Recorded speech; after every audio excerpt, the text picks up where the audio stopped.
Hi everyone, Matthew Levy here again, a portfolio strategist from WealthMore. And can you believe it? We're already at the end of May. What a ride the first half of 2025 has been. Between the trade drama, the shifting inflation, and markets almost near all-time highs again. At least we live in interesting times, right? Today, I just want to cover four things that have probably grabbed your attention in the last week or so. Consumer confidence numbers that just came out, why they matter. Short update on the latest in the US China trade drama we've seen. Quick word on Nvidia as they had reported earnings this week, and they've been quite a big driver of the stock market in general. And what to do when markets kind of feel too high, like you're not sure if you should be investing or waiting for another pullback, things like that. Let's get into it and start with some good news. Americans are feeling pretty confident, a lot better about the economy than they have in recent months. The consumer confidence index just surged to 98. So that might not mean a lot, but economists were expecting a number around 86.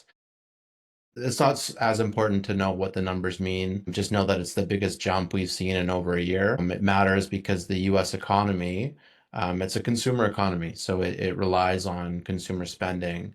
And when people are confident, they shop more, they travel more, they invest more. It's fuel for growth. So to put it in kind of relatable terms, this is basically the economy saying we got good vibes right now. So when people feel secure about their job, their savings, their future. They tend to spend more, which drives better GDP numbers in future. That's the reason businesses keep coming, markets are strong, and growth remains on track. But of course, it wouldn't be 2025 without a little trade drama mixed in there last week. The Court of International Trade in the US actually ruled the way the Trump administration applied the reciprocal tariffs way back in early April, early this year, was actually not allowed, and they suspended tariffs. You know, this is going to end up being a legal battle. The Trump administration appealed just when we thought the tariff situation might be cooling off. The Federal Appeals Court did step in and reinstated Trump's tariffs, at least for now. It's a legal ping pong match at this point. We're gonna to be continued, as they say. The bottom line is that it leads to more uncertainty in the market, and for businesses, it kind of keeps their supply chains on edge and pricing a little bit unpredictable. But remember that markets have already shown they can handle this type of news. We saw the huge pullback in April, but then the subsequent rally just as fast. And, stocks are going to wobble, but they've kept going for the most part. So yeah, it's messy, but let's remember not to panic. Speaking of those markets, I want to talk about Nvidia, which is the tech company that just dropped earnings this week. You've probably heard about it just because of the run-on effect they have with AI and the tech sector in general. Their revenue for the quarter was $44 billion, which was up another 69% year over year. The data segment alone brought in $39 billion thanks to huge growth in the AI demand. The company has challenges, just like the whole tech sector, especially with the China export restrictions. But the company seems to be doing quite well, and it's a reminder that innovation, especially in AI, is still powering this market.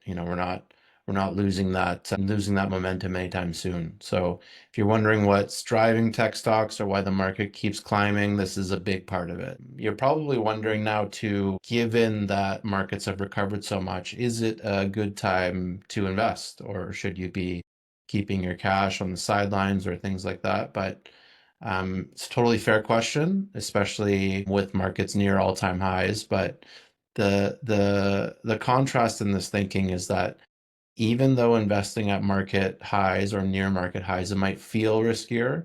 It's kind of like buying a plane ticket after prices surge. So historically, you might expect it to have poor returns going forward, but here's the deal. It's actually a solid move.